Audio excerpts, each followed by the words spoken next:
here, David Bateson, our voice of Agent 47, Mads Mikkelsen, everybody.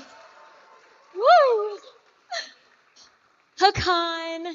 Oh, yeah, we have Christian and Ula. So we have everyone, the whole team here today. See, told you wanted to stick around.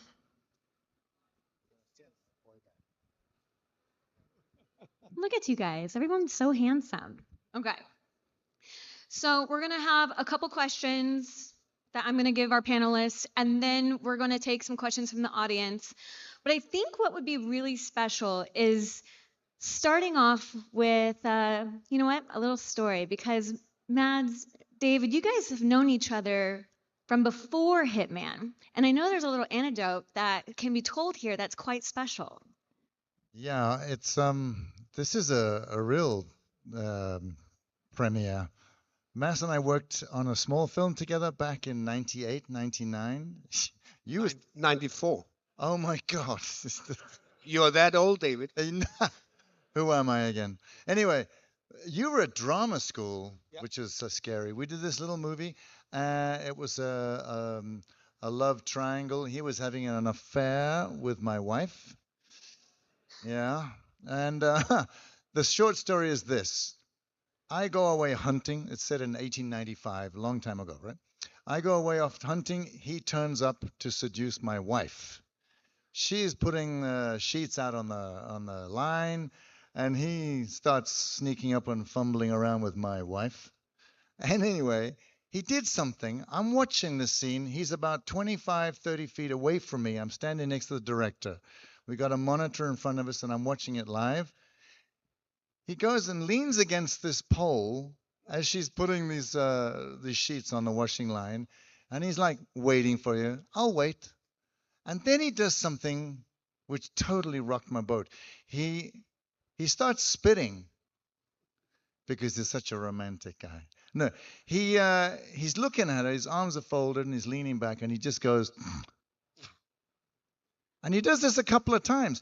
So I lean across to the director, and I'm going, wait a minute, that's not very sexy. And I'm looking at him doing it live, and then I looked at the monitor, and something was insane. It was brilliant. It was sexy and raw and just, I'll let you finish, and then you're mine. The point is, I leaned across to the director during the take, and I whispered to him, Sarah, to go, what did I say? Yeah, I've got to get this right because that's right. Oh, yes, right. I said to him, does Mass know what he's doing? And the director leaned over to me and said, I don't think so, but don't tell him. Because it was insanely good. It worked on your wife, though. No, I'm rather pleased about that because she's here tonight.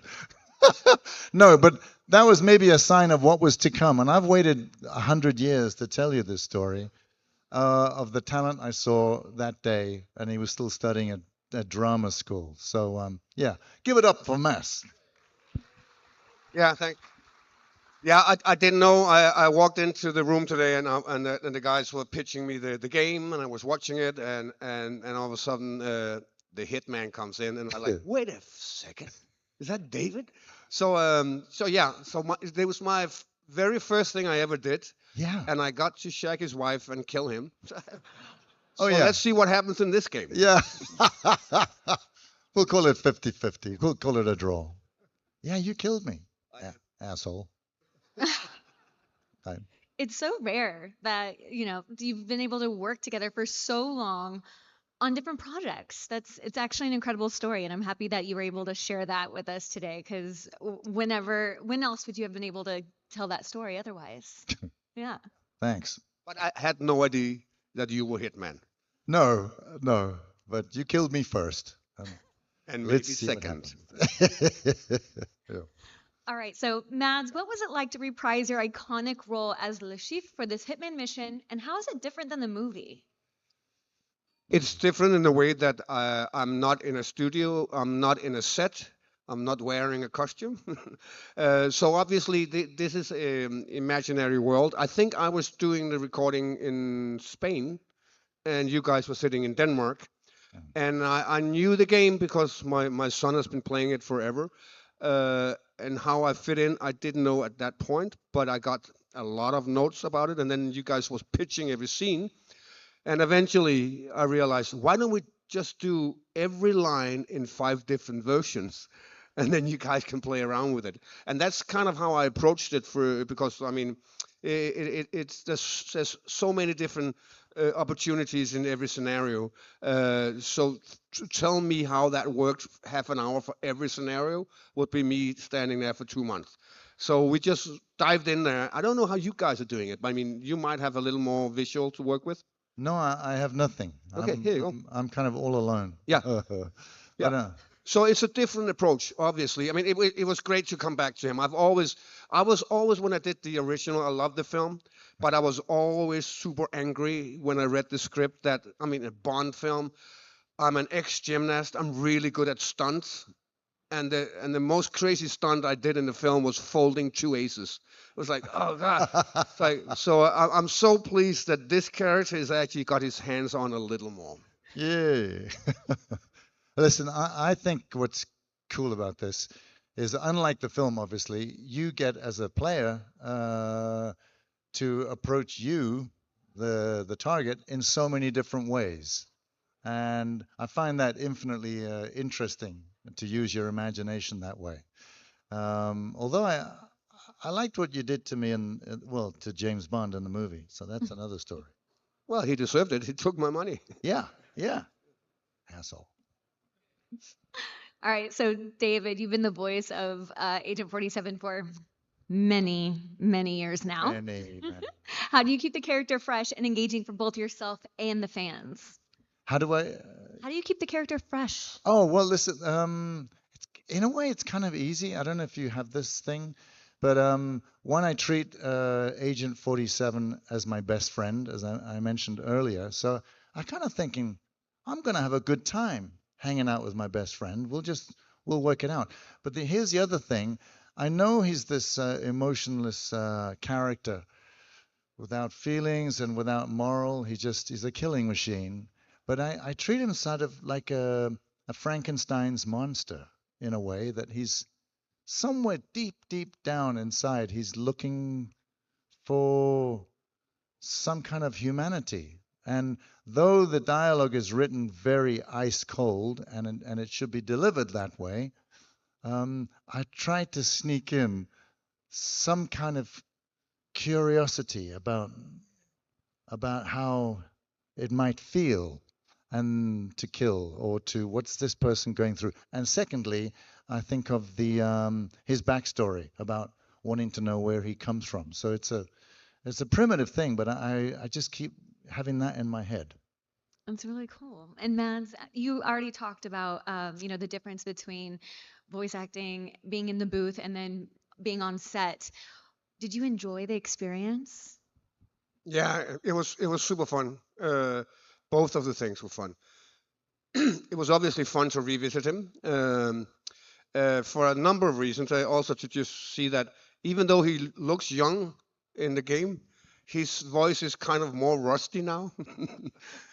It's apparently my mistake. No, it was super fun. I mean, you rarely get the chance to revisit a character in the movie business. You might do it on theater, but in the movie business, it's over, it's done. And then, what is it? Is it 18 years? Yeah. 18 years ago, I did that character. And then he looked good, and I was happy to see him again. Oh, you still look good. All right, so you face off Agent 47. Who is the world's best assassin? Ooh. In another high-stake poker game, how would Le Chiffre go about destabilizing such a fearsome opponent?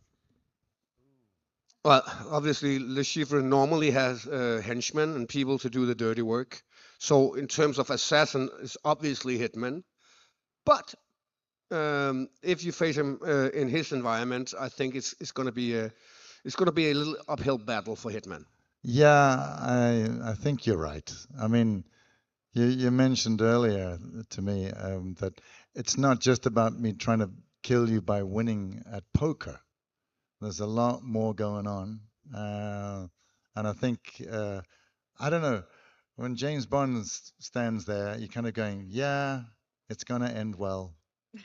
But I think it feels more even. The playing field feels much more even, which is cool. Yeah, and if you were playing Hitman yourself, Mads. If I'm playing Yeah, Lucifer, if you were playing the game yourself. or if I was playing Hitman trying to kill myself, Yeah. Would you go in head on, or would you be stealthy about it? I really can't answer that. But I know who's gonna really enjoy killing me. My son. I mean, there's like a ton of ways to get past my my character, and I can't wait to see his face going like, I have to do this again. So that's gonna be fun. I mean, yeah. I mean, you're obviously playing Hitman, and it's a strange suicidal process for me to imagine that. Well, I'll download it. I'll play it. We'll see where it goes.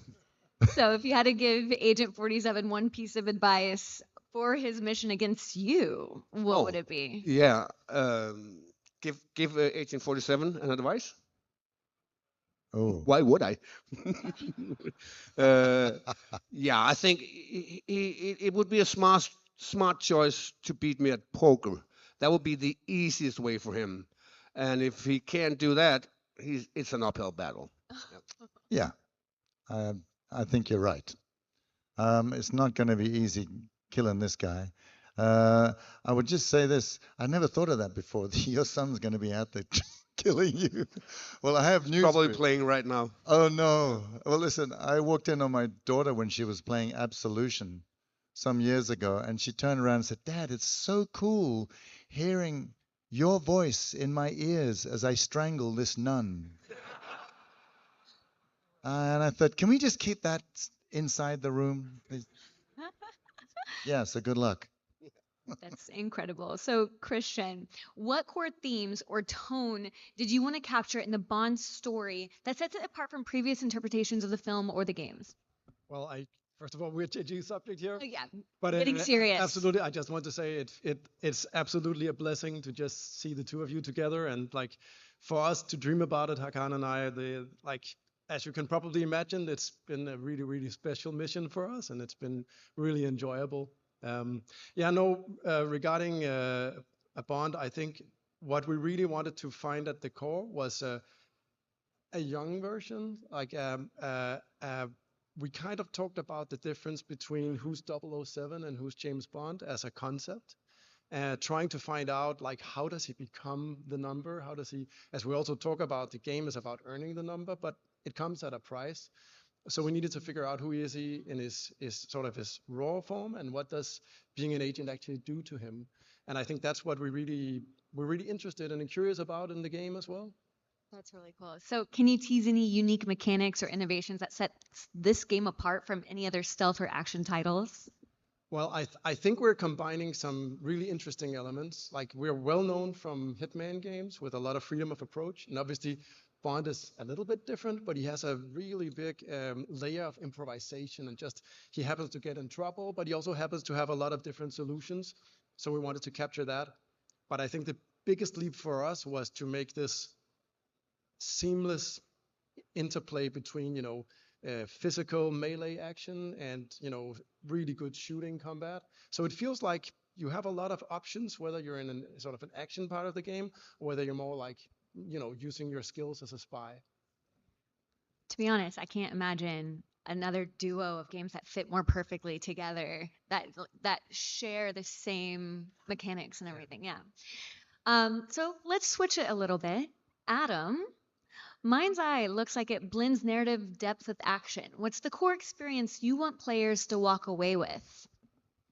Yeah, I mean, we've really strived to make a very immersive and cinematic story. I think the kind of key experience one players have is kind of feel like they're playing through their favorite action movie, but they get to be the protagonist. They get to be in control of the action, and they get to go between these wonderful action set pieces. They get to immerse themselves and kind of meet interesting characters, and then just like high action, tension, and drama and spectacle. And we're really excited to get players in Red Rock on Tuesday.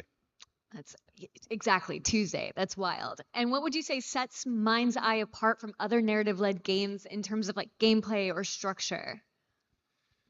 Yeah, I mean, certainly there's a kind of a few unique things I'd say. I mean, in particular, you know, we're trying to strike this balance between having a very well-paced story, but then also giving players lots of opportunities to have like kind of excursions and adventures. And I think Play Mind's Eye is a really elegant way to do that. As you're playing the story, you encounter these portals, and they give you a glimpse into into characters' backstories. Sometimes they're just sliced of fun gameplay. But if you don't want to kind of like break your immersion or kind of like you just want to press through the story, they're waiting for you in the Play Mind's Eye menu, and that's a place we're going to be populating with lots of great content. Yeah, every few weeks there'll be new stuff in there, new bits of gameplay, and I think it's going to be really exciting for players. Yeah, and Hakan, the man himself, with Hitman World of Assassination now seen as a modern classic in stealth gaming. How do you view the franchise's role in defining IOI as a studio today? Well, Hitman has been, without a doubt, our flagship franchise. It all started with Hitman in a cellar, and 25 years later, here we are. And I would say many good games we've done throughout the years. But Hitman: World of Assassination is kind of the culmination of long time coming of a franchise that really found itself, found its platform, and it's something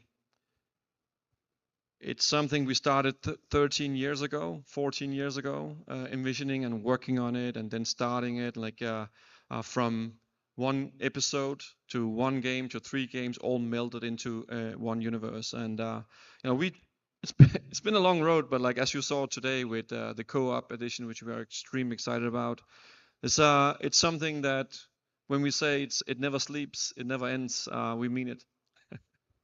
That's beautiful. So, with everything that has been said and everyone that's on this panel right now, thank you so much for today. I want to open it up to the room for any questions. I'm like, how do we do this? Oh, you have a mic. Okay, so Hands up and yeah, hands up if you have a question. We got one right here in the middle. In the middle. In the middle. Oh. we got a mic. I guess- Mic is oh, moving. Okay, we're gonna start on the edge, I guess. Hi. So one of my questions is specifically for talking about the new Bond game. Bond has had different types of pacing depending on the era of film that he's in. So I wanted to know for First Light, are you all looking more towards a specific Bond? Are you moving faster or slower? And how are you all kind of drawing your inspirations from the different film eras of the character? Want to take that, Hakan, or should I? I can take it. Well, I think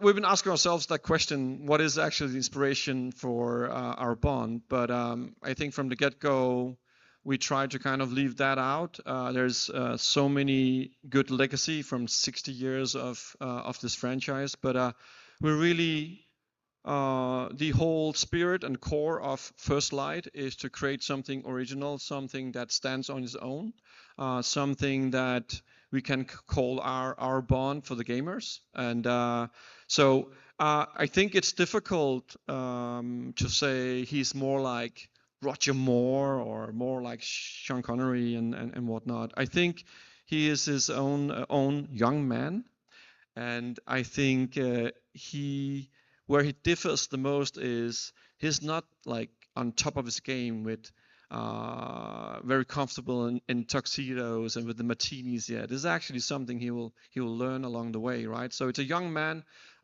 very hopeful, very optimistic. That's gonna grow through this experience. So I like to say that. Hopefully you'll feel that as well when you get the game in your hands. That we created something unique and on its own.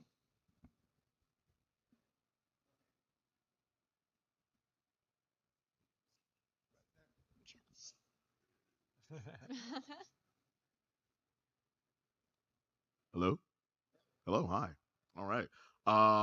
First of all, first Hitman I ever played was on Dreamcast. I'm aging myself here. You guys are amazing. Yes, the Sega Dreamcast. So thank you. And Mads, I just got done playing Death Stranding. You are amazing. it is awesome to see you in another game. So I had questions as far as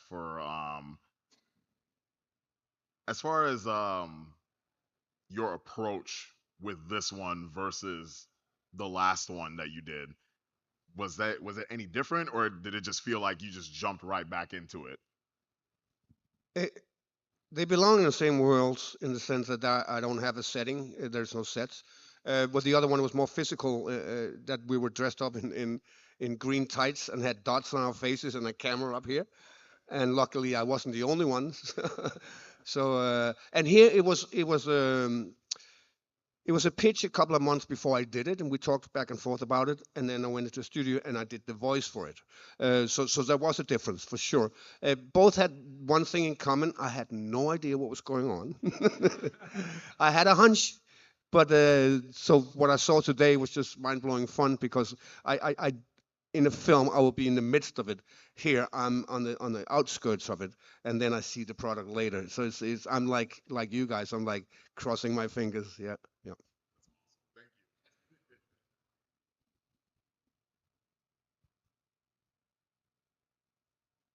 Thank you all for your time this evening. Very much appreciated. I want to get to the topic earlier about how Bond and Hitman share a lot of connective tissue, a lot of similarities. While that is an advantage, it also creates a bit of a pitfall. You don't want to make a Bond game that resembles Hitman a little too much. So what is the team doing to kind of avoid that and make sure that the two can stand by themselves as two now new pillars for IO? So I think you're absolutely spot on. The journey we went on to even imagine building a Bond game was a journey of trying to figure out where is it not Hitman and where can we lean in on the strengths we do have. And also to Mass's point, just talking about the experience of actually being in a Hitman game. Hitman is a lot about like almost absolute freedom of choice. I know that's probably stretching it a little bit too far, but we really want you to be able to like imagine all sorts of scenarios as a player, and you can then do them on your own terms, which makes it extremely hard for actors to actually know, wait, what's going on? Like and as the guys talked about, you have to record a lot of different reactions. Writers typically have to accept that what they write might not ever see daylight. People might not see it. They can miss it. I think Bond is like natively different there because obviously we're telling a story. We're telling a story about a young hero, and obviously Agent 47 is an anti-hero, and we are driven by the story. We're driven by the plot, and that sets a certain type of pacing for the game. And so if we leaned 100% into Hitman, that pacing and that drama would kind of not really be there because, well, I mean, most of you who've played Hitman know it stands still sometimes, right? You're just there in the middle of a level. You can just stand there and take it in and nothing happens. And that wouldn't really be great if we were doing James Bond. So I think you need to imagine that, yeah, we learned a lot about freedom of approach. We learned a lot about being creative with Hitman, and we want to inject as much of that as possible into a Bond universe and into a Bond story, but it's not the same thing. Okay, we're going to take one more question because we want to give everyone time to go play the demos out in the lobby, okay? Hello. Can you all hear me? Okay, there you go. Quick question about the characterization of some of the kind of iconic characters in the 007 franchise. We see a new take on not only Bond, but a new take on all of those characters as well. Can you talk a little bit about how important it was to kind of change that up as well for the team and give a new, fresh take on some of the iconic characters that we've seen in that series?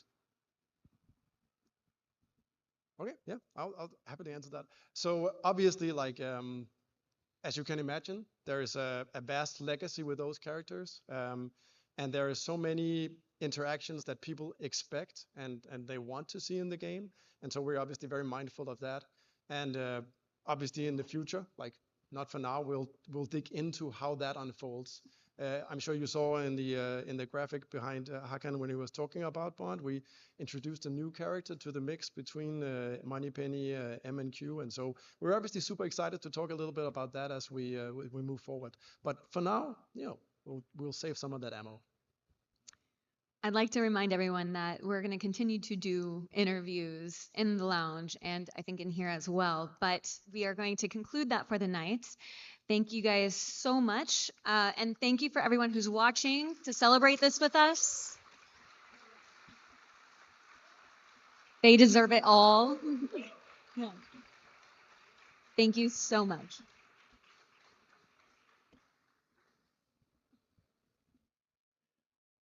Oh, and it's free to play.